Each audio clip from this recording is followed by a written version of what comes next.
All right.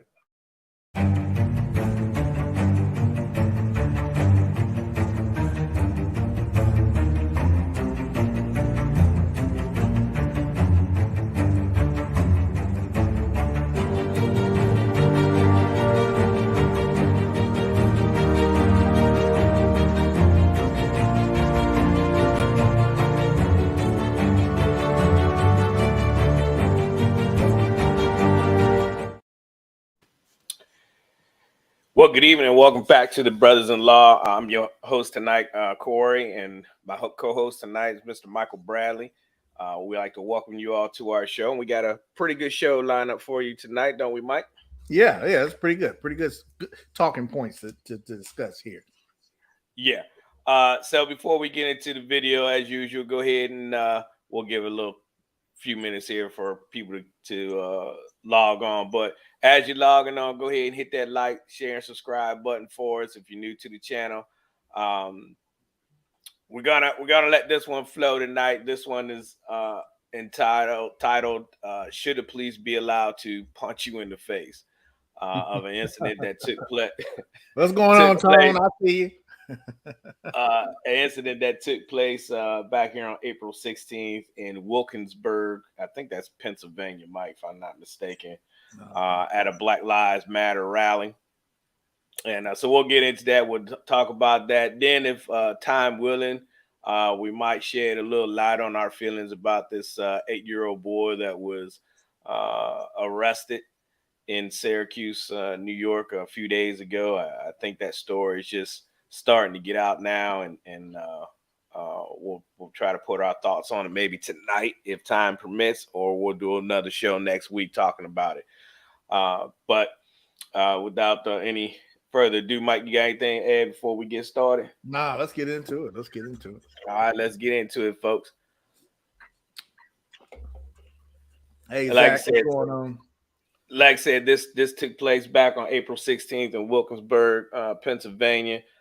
This was a Black Lives Matter protest for an incident that took place in that community just days before this protest. It's about 4 minutes and 10 seconds long. Again, as usual, we'll play it. We'll stop it at important parts where we think we need to elaborate on, but we'll go ahead and get it started.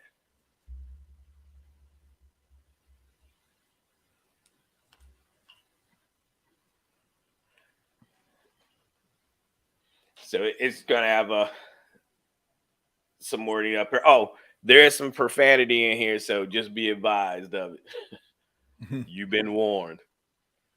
Very common call for serves here. People calling for protesters or picketers or anything like that, where they blocking the sidewalk or blocking the roadway. Right here. That's the fuck we are. It is our fucking right. It is freedom of yes. It is our right. It is our right. It is our right. It is our right. Hey, Stacy. Hey, Zach. And we can say what the fuck we want. You don't fucking point at me. Fuck lives don't matter here.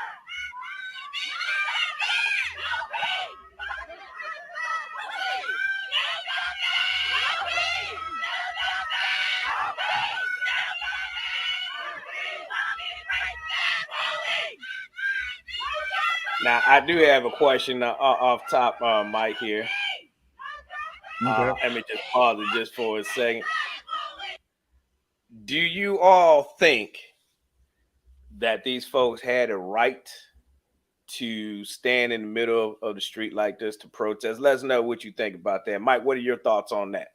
That's a very good question. As we all know, they do have a right to protest. That's not what, every officer understands. People have the right to protest, and there's no problem with that. You see what I'm saying? There's a way to do that. You do not, however, have a right to block traffic and stand in the middle of the roadway, things like that. Basically, I heard someone said it best one time. I heard it on another, I think it was another video on YouTube, where the guy said, "Your protesting rights end when you start to infringe on other people's rights," basically. Right. So, if I have a right to freely travel down the road without you standing in the roadway for the sole intent and purposes of protesting. So no, you can't. You don't have a right to stand and block the roadway.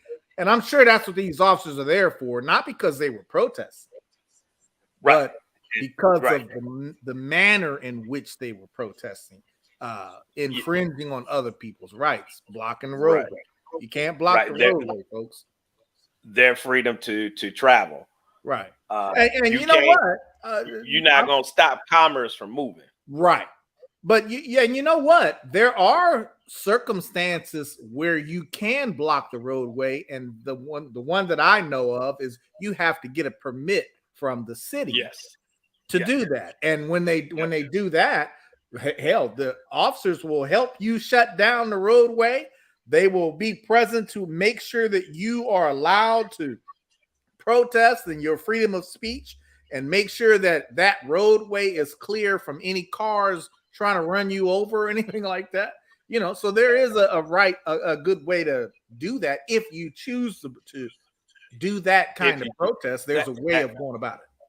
That's the right way to do it. That's the most effective way to do it. That way you have all your I's dotted and your T's crossed. No one in your group should, as long as they're peacefully protesting, they're not tearing things up and destroying other people's property. As long as you're peacefully protesting, you won't have a problem.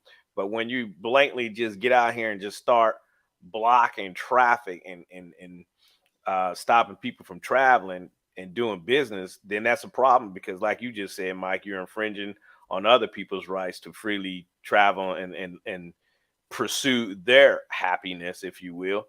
You can't do that. And not only that, you're putting other people's lives in danger. And you can't do that. We had that problem here a few years ago.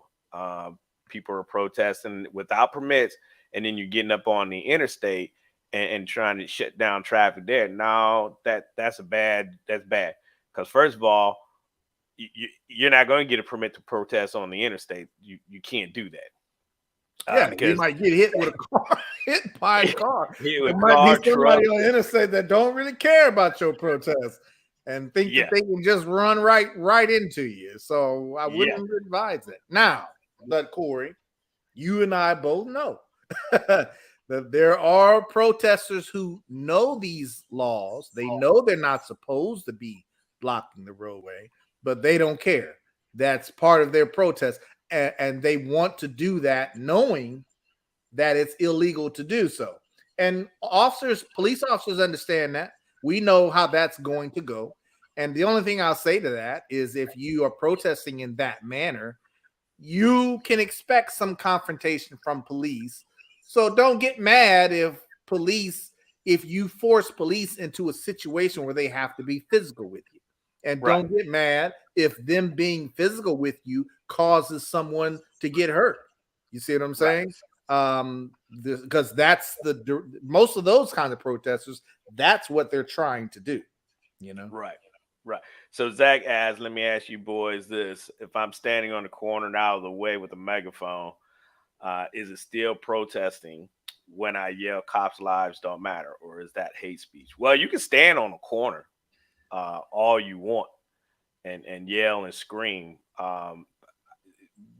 That wouldn't. Now, I guess that question is at the end. The second part of your question is that hate speech, yelling "cops' lives don't matter," if that would be hate speech. I guess that would, I would say, be up to that individual how personally they'll take that. Me, if you yell that to me and it's been yelled to me in my face, worse things than "cops' lives don't matter." I was been yelled out before. And I didn't arrest anybody for that. So me personally, as a former LEL, no, I wouldn't consider that as hate speech. I mean, you have freedom of speech. Freedom of speech to me is not going to be, kindly and gently to somebody. You're going to hurt somebody's feeling. I really don't care. Say what you will, what's on your mind, but you're not going to, get into the whole, hey, you're inside of a building, you just start blatantly yelling fire or something like that, and there's nothing. Then, that's different. Or to the point where you're belittling somebody and they take that wording personal and it upsets them and they do something to themselves, then yeah, you could possibly look at it that way too. Yeah, I suppose if you're saying something that is likely to cause some kind of uh, Harm. harm or uncontrollable Mm-hmm. crowd reaction, like starting a riot or something like that, I guess technically you could push something as far Yeah. as what is illegal to do that. But just that alone, yelling cops' lives don't matter for me. Is it technically hate speech? I don't know. I'd have to research that as far as the law is concerned. But it's not something that I would push as far as taking any action towards. Now, No. the megaphone, you got to be careful on the megaphone because there are some cities that have a municipal code that governs you amplifying your voice out in public. You know, for just like if you're playing a Music. loud stereo outside in public, or if you are in a park and you're using speakers to amplify music without having a city permit to have that kind of gathering. So you do want to check with the city that you are protesting in to see if they have any codes governing the use of a megaphone, because a megaphone is an amplifying device that you are using to make your voice louder. In some cities, that is a violation. Yeah. He says, okay, but put it into 2022 context. They're saying that and giving more cops are being shot by the week here in the U.S. Could that be a threat? They said your life doesn't matter after all. What if they are armed? Well, that's another whole different ball game there, Zach. Well, it's uh, another ball. Go ahead, Corey. Go ahead. now go ahead, go ahead, go ahead. I mean, it's another ball game, but at the same time, we got to remember that police officers, um, we are not when, especially when we are on duty and in uniform. It's harder. It's actually harder for us to be a victim of a crime like that by someone saying something to me. You see Yeah, what I'm saying? That's how the courts would look at it. So you just got to, you just got. There are times when you might want to enforce a law, and there are times when just let it it might be ride. in your best interest not to enforce that law. You see what I'm Yep, saying? yep. And I see where you're going with that, Zach. But I still just that alone by itself still wouldn't be enough for me to take any kind of formal action on it. Right. Not yet, anyway. All right, let's jump back into this All here right. video. Cause I know folks want to see this punch.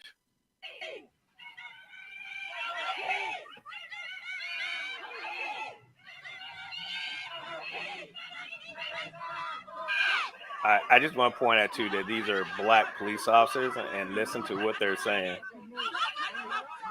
The protesters.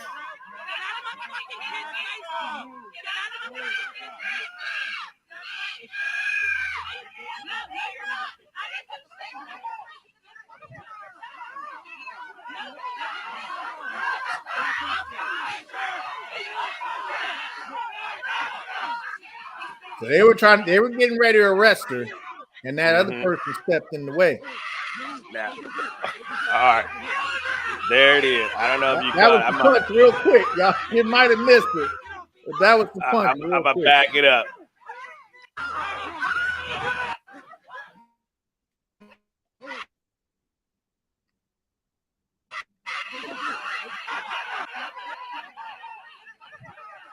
All right, so you see they're trying to arrest the one girl that was doing all. Now this guy right here, he well, hold on. Well, He no, might that's be a a dude. guy or a female. I can't I, quite tell. that's a You never dude know. because it's a dude Oh, because okay. one of the protesters that was there when he was getting handcuffed, as you'll see here in a couple of minutes, saying, "Hey, why you do that to him?" So that person, that other protester, already knew what this individual, what this man is. Okay. I'm sorry, y'all, I don't get into all that. That's a dude. Um, and so you see him right there trying to separate him, Mike. Me right there. He I definitely would have is. went. That's against the law right there. Just that act Yeah. alone. Yeah. You trying to obstruct me from arresting someone else. You can't do that, folks. You simple as you standing in between that officer and the person that he or she is trying to arrest. That's about you gonna be arrested too. You're obstructing justice, basically, in lack of better words. So you can't do that, folks. You can't stand in the middle. Once you getting arrested, you're getting arrested. Ain't no change in minds. Ain't no going backwards from that. Once I say you under arrest, you under arrest. You're Period. under arrest. Period. Now I can let you go later, but right then and there, you going to get under arrest, and there can't nobody get in between that arrest. What's the one thing we always tell our viewers to be when you're in out and about and you find yourself in situations like this? You should be a great witness. That's right. And that's what this individual should have been, a great witness. But no, they take it upon themselves to interject in here and then start trying to go hands-on with the police. And as you can see, this individual, this citizen here, made the bad choice.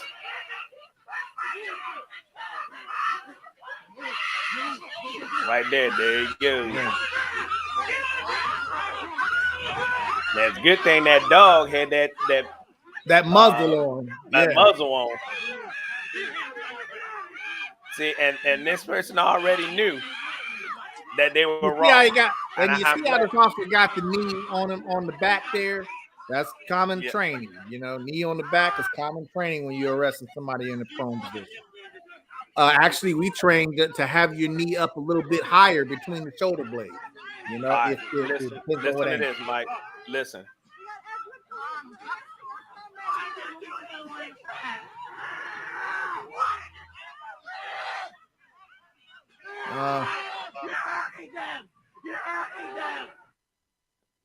They're yelling, saying you're hurting him. So I don't know.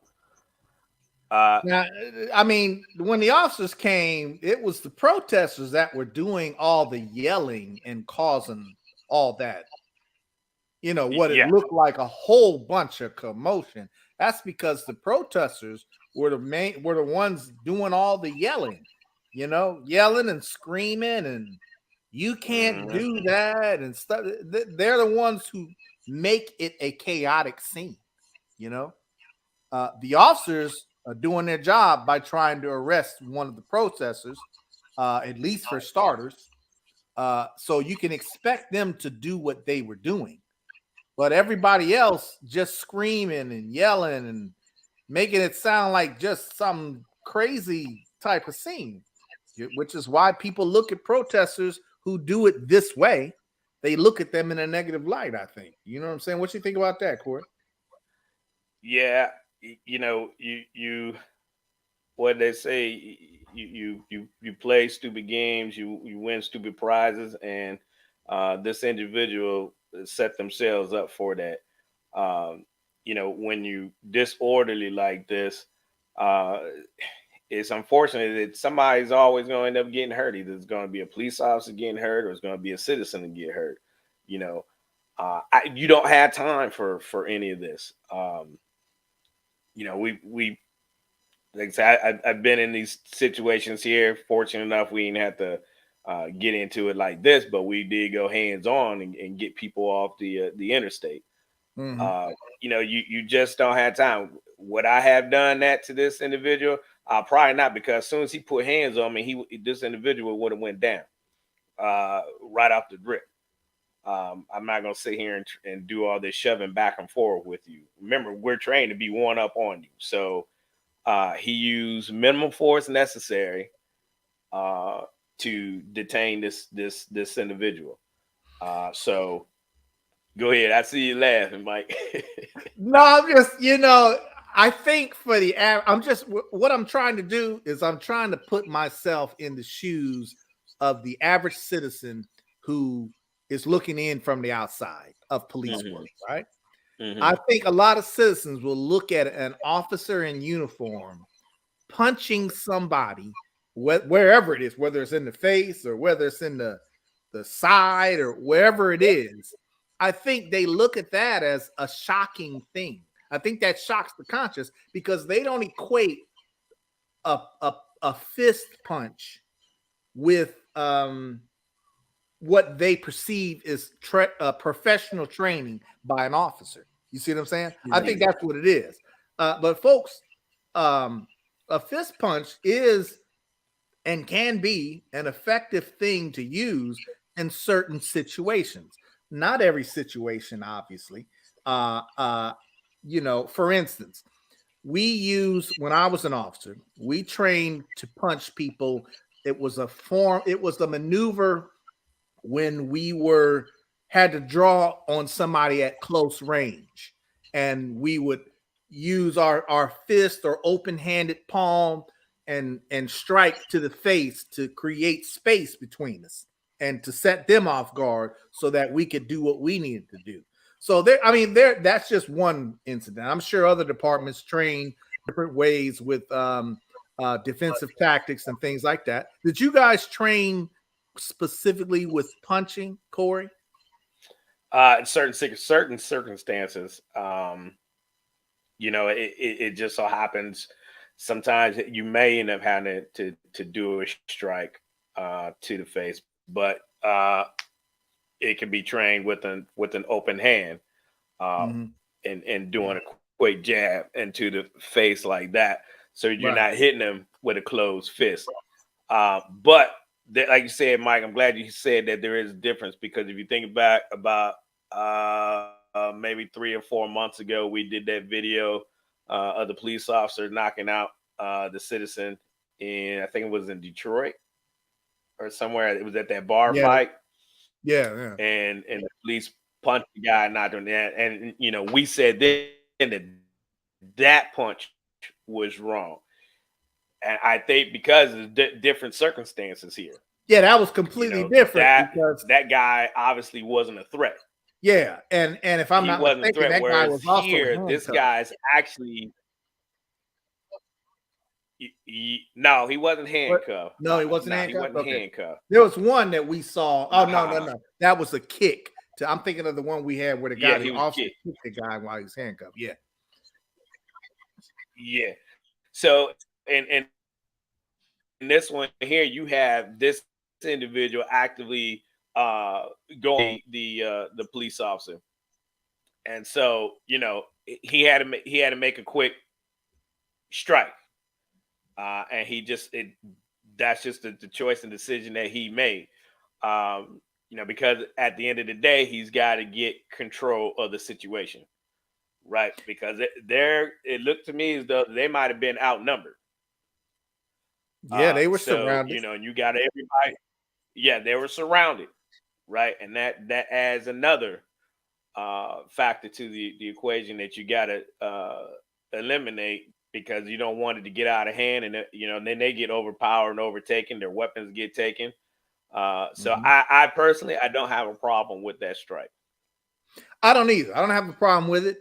And you got to ask your question. You got to ask yourself this: was it effective? Yeah, it was very effective. That one strike made that person that tried to intervene, it rendered him neutral.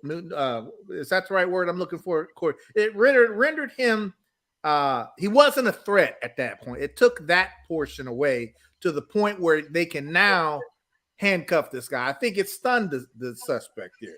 It stunned him. He didn't expect that. Yeah. And that was what. Yeah, that's I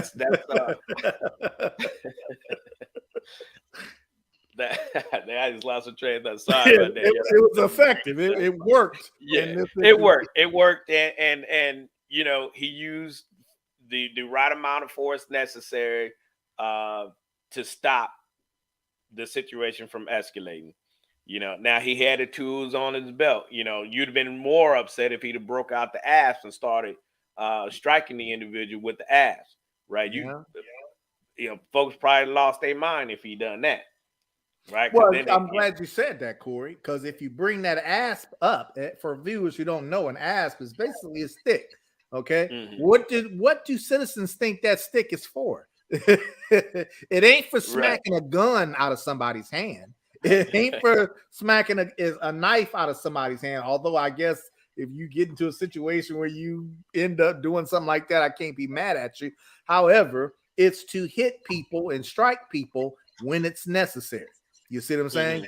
And necessary could mean they are physically resisting you. That could be a necessary time to strike someone with a stick. And today, officers still carry sticks, and that's what they are for. Now, can they be abused with sticks? Sure, just like anything. Absolutely. Just like anything. But a punch, like I say, Corey, I think when people look at an officer punching someone, they look at that and equate that to like some kind of street fight. And they say, well, this trained professional officer, he's not supposed to be punching people like that. And that's just not the case. Right. Well, I mean, you know and learn and use your defensive tactics that you're taught, but also too in the mix of that you have the street fighting in you comes out too, or the fight for survival comes out in you, and a lot of times, you know, some of those defensive tactics and things that we're taught in the academy sometimes aren't always effective, or nor do you always have yourself in the right position to execute one of those techniques, you know, and you might have to throw a forearm, you might have to put a punch, get a punch or two in there to get the proper leverage you need. Now again, this really would have been a problem if this officer then got on top of that individual and then started ground and pounding him. That's a whole different ball game, right? Then he would have been way out of his justification for doing it. He simply struck the citizen, went down. In fact, he then walked away and then turned around and came back and put handcuffs on. And matter of fact, when the citizen went down after that punch, initially the citizen went and put their hands behind their back. If you saw that, he went and put his hands behind his back, just waiting, laying there waiting to be handcuffed. It was just a moment where he wasn't sure what was going to happen. He tried to get back up, and the officer finally came back over. But the citizen knew what was getting ready to happen. So kudos to them because they stopped it, because if they would have gotten back up, then it could have led them being tasered or whatever the case, but kudos to them staying down on the ground, going ahead and put your hands behind your back, utilizing the acronym CALM. I mean, at that point, he was pretty much complying. When he got down on that, after that punch, he was pretty much complying after that. I don't think they won anymore after that punch. And, again, you're going to have a lot of mixed emotions on this. I mean, particularly from the ones who really don't like the police and want to defund the police and that group of citizens. And then you have the law abiding and the law enforcement supporters out there who are tired of all this. I don't know what you want to call it. Malarkey that's going on in society today. Like, you know what? Enough is enough of all this. Sometimes you got to bring out the belt and somebody got to get a whooping to let you know we're not going to tolerate this. That's old back in the day saying right there. I think, you get whipped enough at some point, mom and dad stopped whooping us because they ain't had to whip us no more because we knew better at a certain point, and I'm glad this happened. People see, look, police officers, they get tired of this foolishness too. I mean, I was asked a few days ago, would I ever go back doing this job again if the opportunity arises? I said, nope. No, I wouldn't. I wouldn't discourage somebody, some young guy from trying to be a police officer. But for me personally, if I had to do it to do this job today in these times and ages, with the things that are occurring, it'd be awfully difficult. They'd have to pay me way more. Yeah, But folks, I think the average citizen, Corey, thinks that police are supposed to do fair fights. You know what I'm saying? Police yeah, don't train to go toe to toe with people. That's not what we train. We're not trained boxers. We're not trained to be fair when we have to put our hands on you. You see what I'm saying? There's no such thing as uh, you can't do that. I think a lot of citizens, they have the viewpoint that a suspect can do whatever they want to police, but the police can't do whatever they need to overcome that suspect. It's like they want the police officers to fight with one hand behind their back, but they want the suspect to have it all out with everything, right? yeah, yeah. And that's my issue with police, with those types of views, because if when police got to put their hands on you, it is not going to be pretty. Now, let's hope when I put my hands on you, it's just a simple putting your arms behind your back and I'm cuffing you. Okay. But if I have to actually fight with you, it ain't going to be fair, folks. No. And it ain't going to be pretty. You have to understand, in my mind, I have to overcome you, or that might be my life.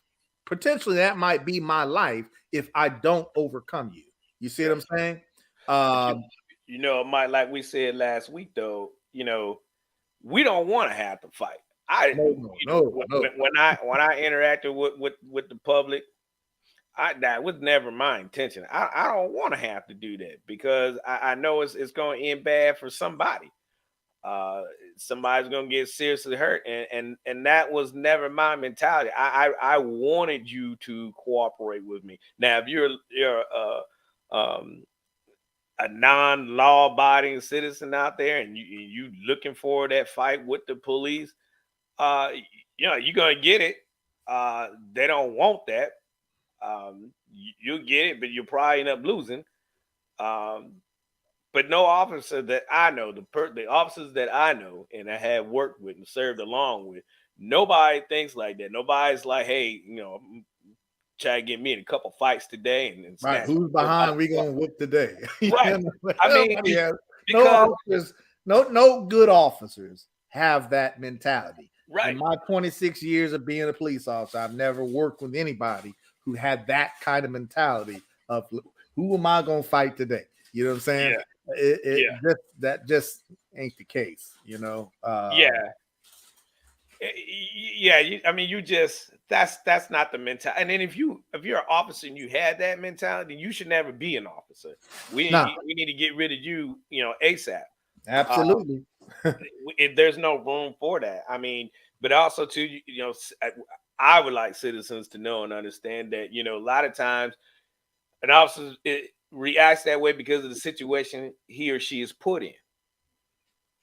And I agree with Jay Command there. I remember that movie Demolition Man. Oh yeah. And you are right. I think today's society, they do want to make the police force have no bite, basically. You're right. San Angelo. If a lot of citizens had their way, a police officer wouldn't even be able to put their hands on you at all. And I think a lot of citizens believe that police officers shouldn't even carry guns. You know what I'm saying? That's which is the scary part. Yeah. Okay, but I mean, you have to use some type of force. Just like he's talking about that movie Demolition Man. They break out their little handheld computer and it tells them what to say to the individual, as if that individual is going to comply with every command that police officer. And that's that whole utopia. That's that whole perfect world. They're gonna do exactly what you tell them. Then here comes along Wesley Snipes and like, man, what the heck is this? Like, and beats the police officer up. Is that what we want for our law enforcement? Absolutely not. You don't want that. I mean, you have anarchy around here, and I mean, it just be total out of control. And one of the tag words, if you will, buzzwords, if you will, that you hear a lot about in police work is command presence, right? Mm-hmm. Command presence. Mm-hmm. command presence means, in my opinion, a lot of things. It's not just your appearance. It's not just the way how you approach certain situations, but it's also a way that, from the citizen's point of view, it should be something that you look at that says, if that officer tells me I'm under arrest, I'm under arrest. If that officer tells me to put my hands behind my back, I'm turning around, putting my hands behind my back and say, here you go. I'll see you in court. You know what I'm saying? That's how it should be. You know, that's part of what command presence is, in my opinion. You know, and that perfect world, you know, even in the academy, you know, I would always throw up there when they tell us, hey, this is, you know, in black and white, this is how it is. I was like, okay, well, you have your real and you have your ideal. Ideally, this is how you would like for it to work. But in reality, we know it's not going to work like that, because everybody is not going to be obedient to your laws. And so you have to balance that out, the real and the ideal, and what's really going to work. Just to say that we don't want officers, you know, you can't use any excessive force, then all right, and when you say those words, then what force you want us to use? Because verbal judo ain't gonna do it. yeah, What do you want? and when What do you somebody is want? dead set against doing what you need them to do, you could talk to you blue in the face. There will come a time you ain't gonna do a job of a police officer and not get into something where you got to put your hands on somebody. Right. If you win a whole police career without putting your hands on somebody, I would be flabbergasted that happened like that. You know, And but you're 100% right, Stacy. Without force from the police, who are here to help protect us, a lot more crimes will be done. Yeah, I mean, we can look at that how it is right now with some of the laws and how they are letting criminals off. I mean, once the criminals get wind of, hey, the police ain't gonna do nothing, or when you go to courts, the court's gonna let you off. When you got these folks gonna get out here and run amok like they're doing now in some of these cities. It's the police have to show presence, like you said, Mike. They command a presence, and that alone should deter some of these criminals from doing criminal act. And that's what the hope is if you have the presence of the police officer, if you start trying to want to pull police officers out of certain areas of town, then you know they're gonna that area is just going to be flooded with criminal activity, and then you know who's looking out for the best interests of the citizens. And when you let criminal activity get out of control, that means to get it back under control, you have to police it in a more strict, what's the word I'm looking for? A heavier way, a more impactful way, which means you're going to have to you're going to have to stop a lot more people. You're going to have to, you know, take a lot more serious action on smaller crimes, things like that. You know, there's a whole lot that goes into that. So, you know. Yeah, you know, Zach, that you're right. And that plays a role in it too, of how policing is done, depending on, you know, who you have in office. You know, we don't try to get into the whole political realm here, but sometimes, yeah, you do have to talk about it, because that is important. You get a sheriff in there, or you get, you know, some politicians in there that want to change things and think they're helping out in a particular way, but you know, you're only helping out the criminals and you're not really looking at the safety of the community. Then that's a problem. Then we need to affect those changes by voting in there who's looking out for our safety. Number one, for example, there's some cities that I know, that have cut out traffic enforcement basically for police. They handed that up, or at least some traffic enforcement violations. They've handed that over to non-sworn personnel to deal with. So they took that power away. Or there's some cities that may say, we don't want you to stop people for jaywalking anymore. You see what I'm saying? Well, jaywalking was a crime. People do get hit by cars. it is a necessary thing to enforce, especially in certain roadways. You see what I'm saying? But they took that out because they felt that more black people were being stopped for jaywalking than anything else. So they took that away, you know, which, okay, I guess my point for bringing those up is, where does it stop? How far do you want to keep taking authority away from your police department? So when, you know, these are things that you do to address What's up, crime. Black Jack? Small traffic violations, making contacts with people is part of what you do to affect crime.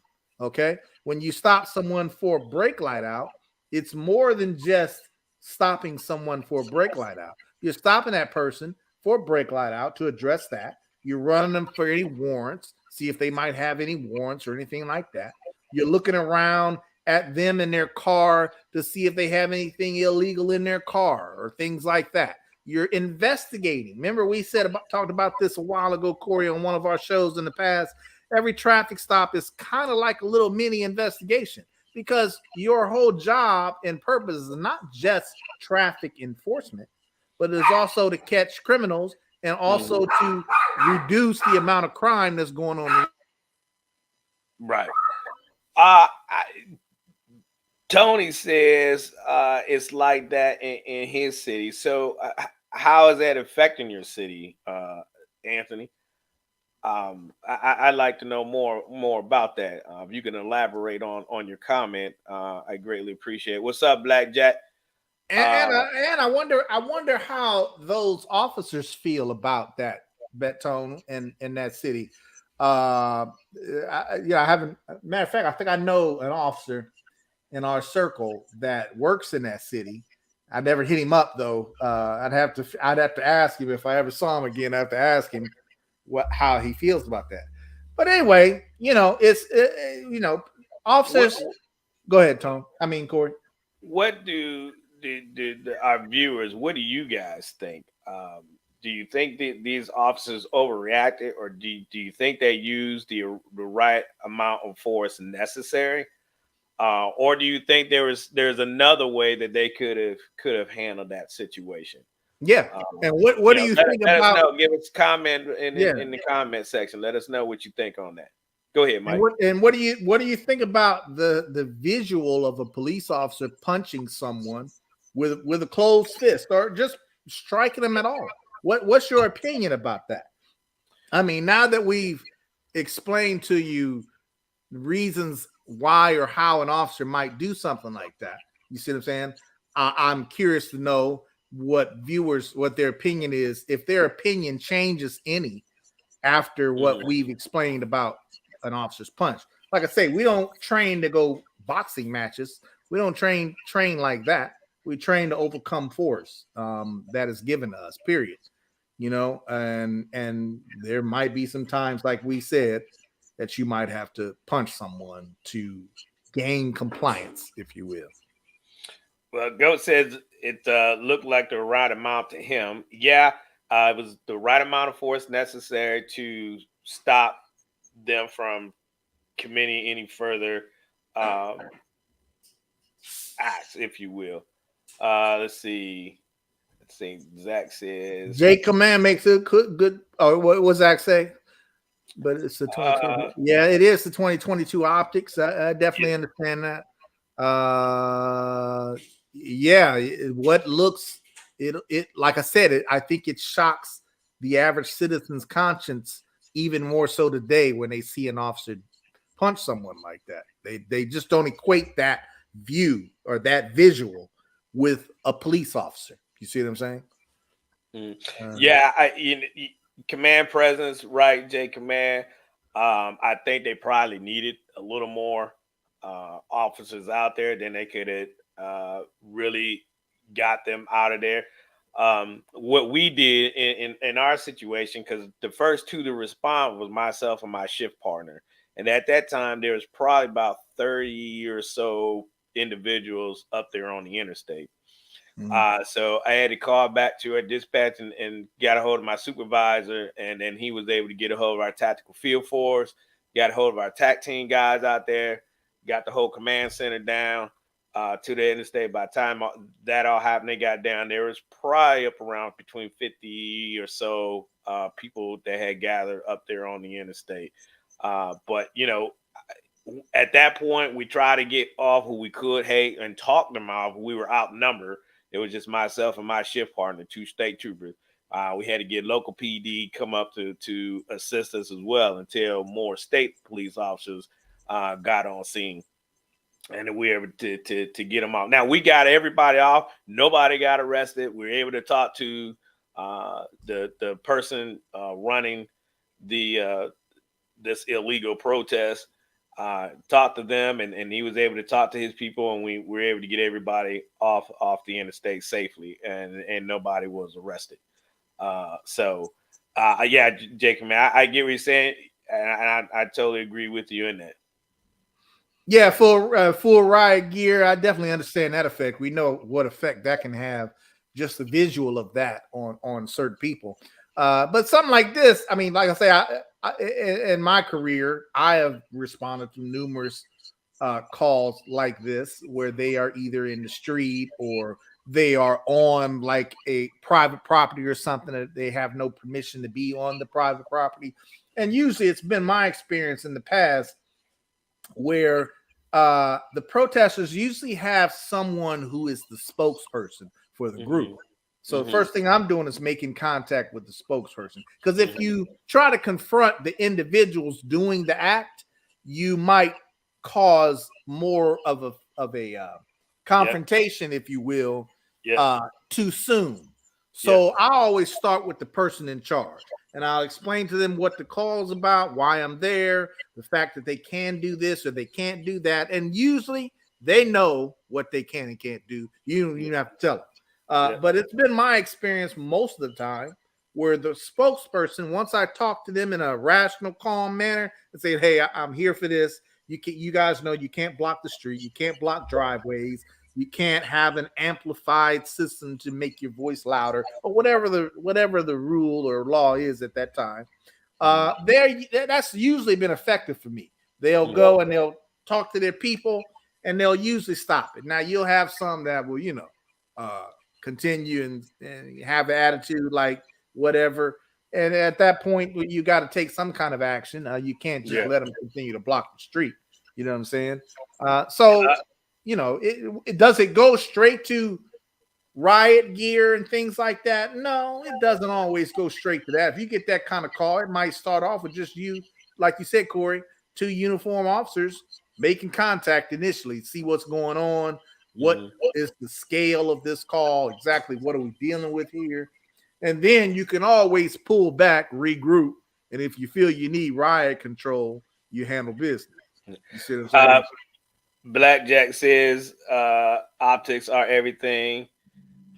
Is a bad look whether he did it under good intentions or that. But and that's what we have to look at. I mean, on surface, and that's why we always tell people to take a step back. Let's look at the whole thing before we as citizens rush to judgment on what the officer did. Now, knowing what based on hearing from Mike and I, maybe you have a different outlook on that type of force being used. Stacy says that you don't know what that person was capable of doing or if they were armed. I think it was a good move. That's true. You don't know. You don't know. And we have to assume that this person could do something more serious. So you gotta tackle that, no pun intended, as soon as you can. Make sure that is under control. Exactly right.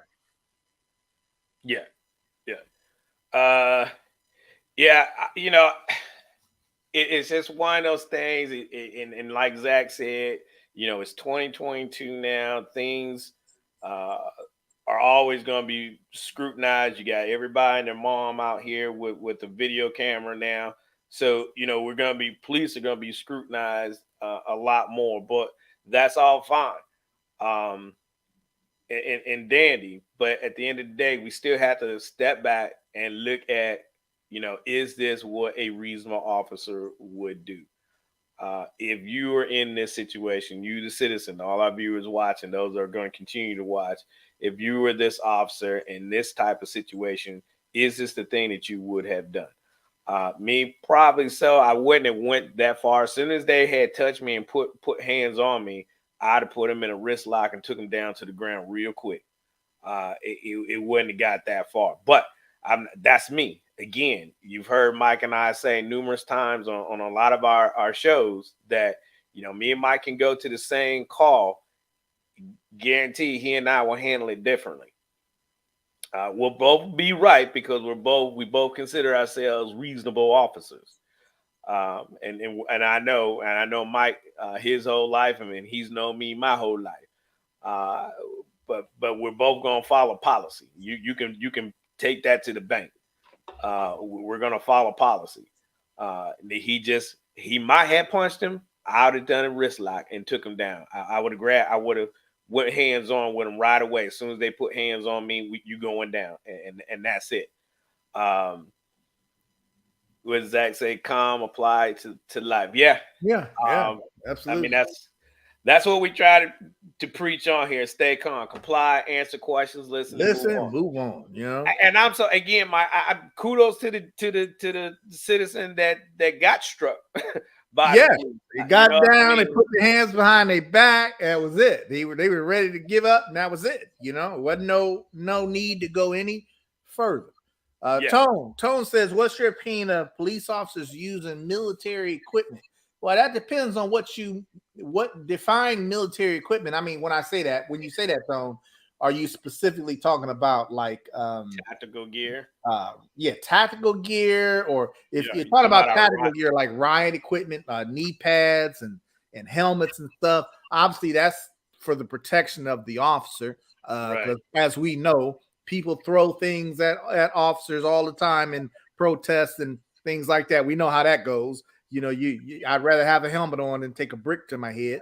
The same way with the rest of my body. I'd rather have protection on my knees and shins and stuff for people kicking me. I'd rather have shields to block anything else coming. So I think most of the tactical or military equipment that police officers use is definitely something that is either for their protection or for the citizens' protection. You see what I'm saying? Or to assist an officer in subduing anybody that may be combative or something. You want the best and most tactical equipment that you can have out there on the street, because I don't have the luxury of going back to the station and having something built and set up to use.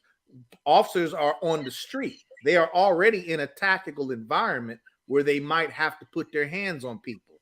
So that's the main reason why you have some, I always like to say tactical equipment better than military equipment, because, I'd have to know exactly what you mean by military equipment there, Tone. That's all.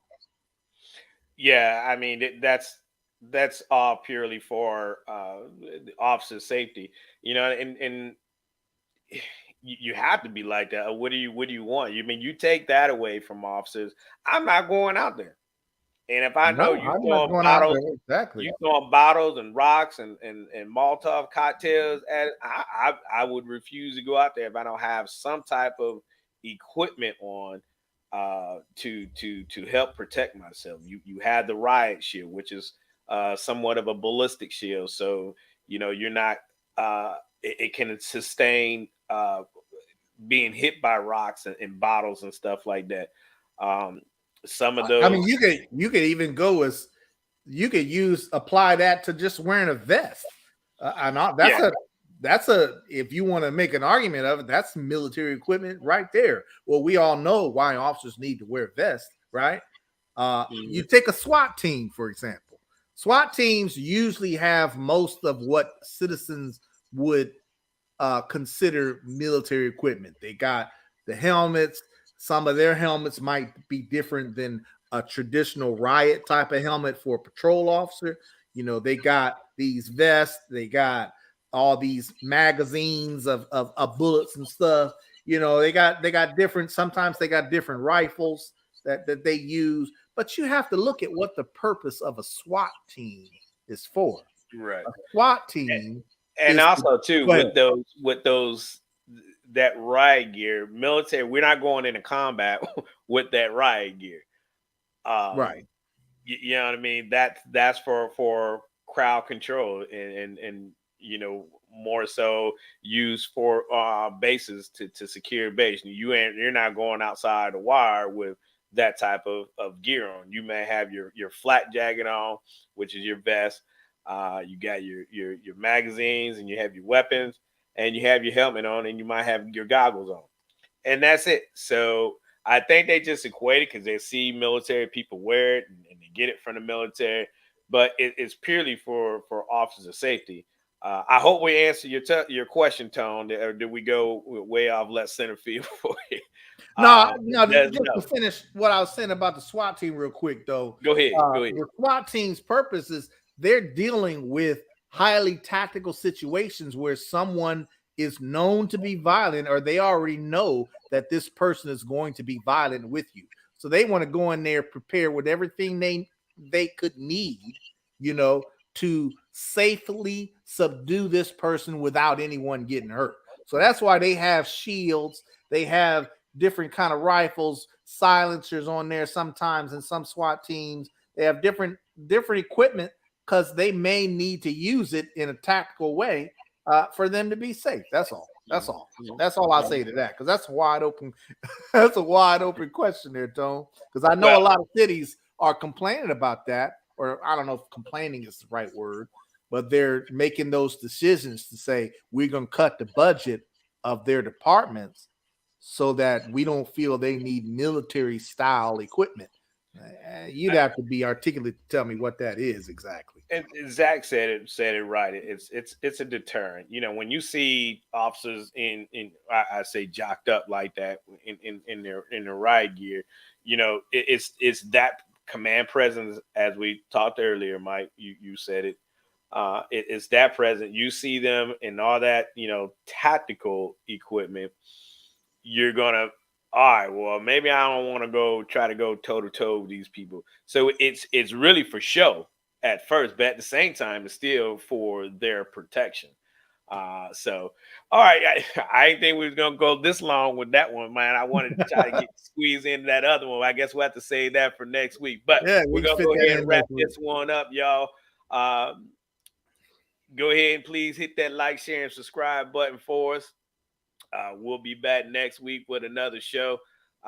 We may talk about the 8-year-old being arrested for stealing a bag of chips, or if so, not, we'll come across another one. We'll bring it up. But thank you. Share this out. Tell your friends and families to get on here next week and let's have this discussion. I really like this discussion that we had tonight. Mike, you got any final words?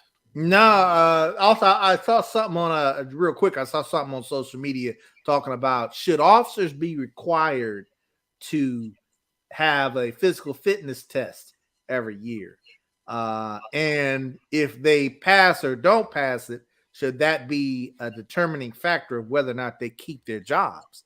You know, I only say that because I think it was Facebook actually. I saw an article where it was a county that was governing their agency by saying officers need to have under a 40-inch waist to basically keep their assignment or keep their job. And then, that of course, something like that starts a whole big discussion on stuff. So maybe we'll do a show on something like that. What should officers' level of physical fitness be, and who should be responsible for that level of physical fitness, and all of that in nature. Just the idea. I would say yes. That's already been done. We did that in our department. Yeah.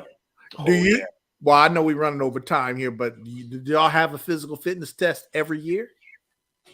They used to do it, but then they had stopped that portion of it. But every time we did an in service, and then every annually, so in service was every 18 months, and then once a year on your physical, then you get measured, weight, all that every year.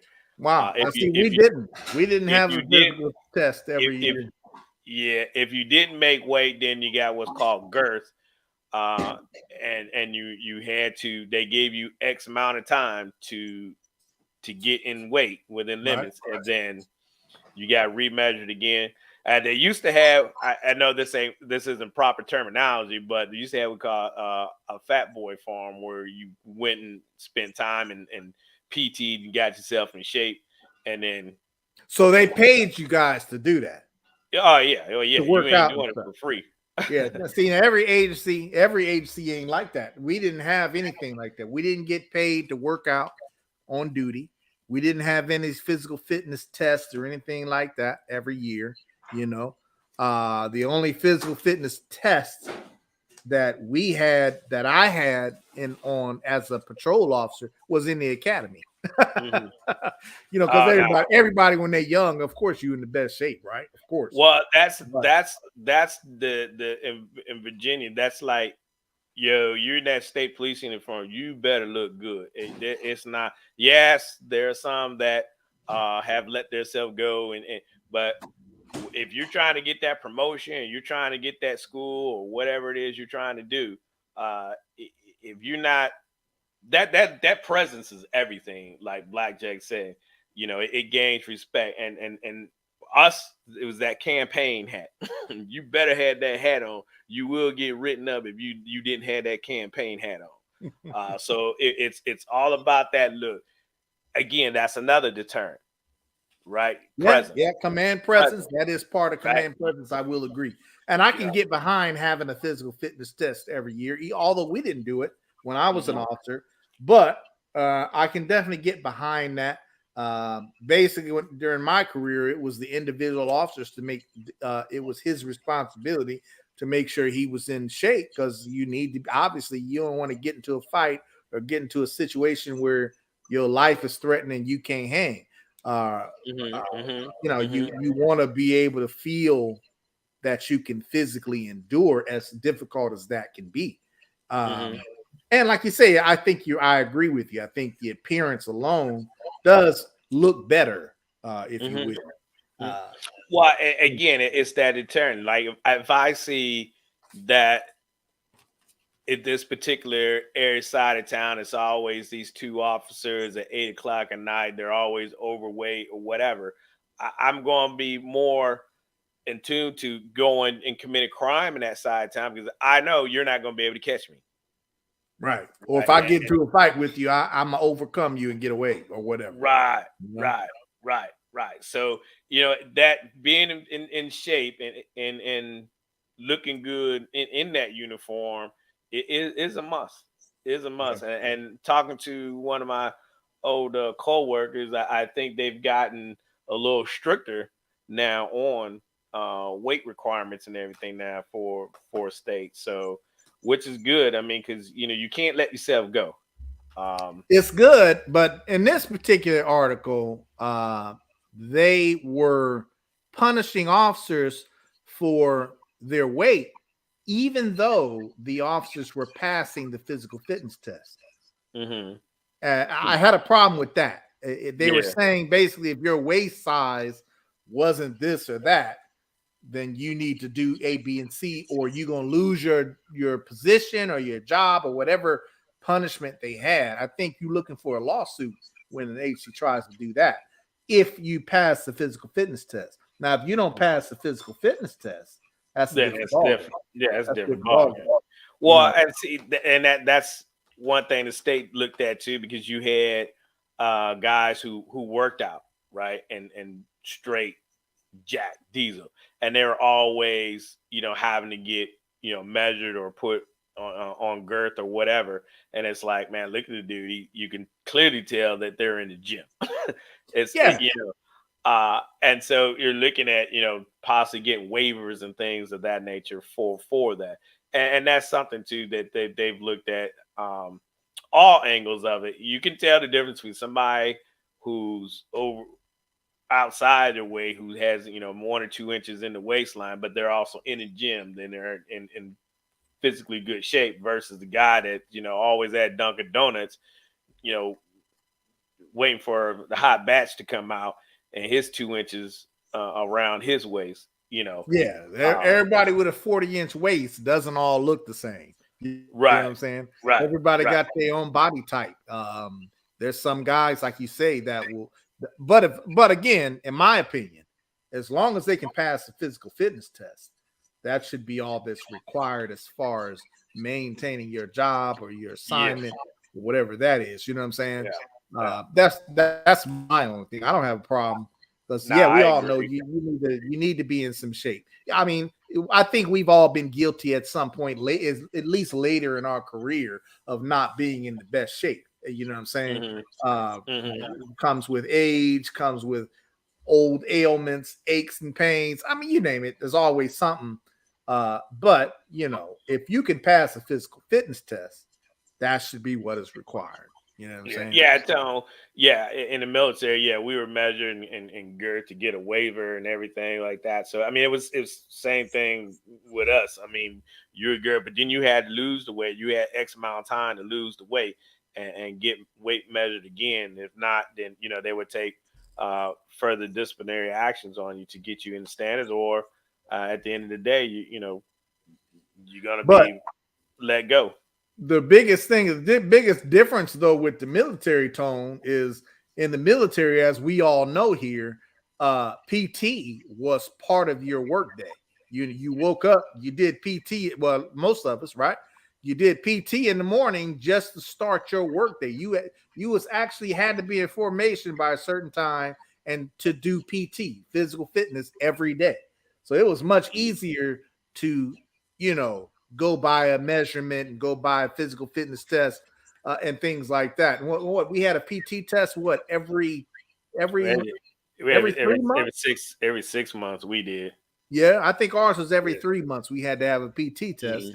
which is regular standard run 2 miles, push ups, sit ups, and that was it. Mhm. But that's the thing about the military is you are actually forced to work out every day. Mhm. You ain't got no Mhm. choice. Yeah, I mean, well, also too in the military, you're in a more controlled environment Yeah, yeah, versus as a police officer, right? I mean, you go to work, you do your 8-hour shift, you go home. You're mhm, not getting paid to go to the gym. Going to the right. gym and everything is all on your own. Now, what we what we are fortunate of to have in some gyms around here, if they know you're law enforcement, they cut you a discount.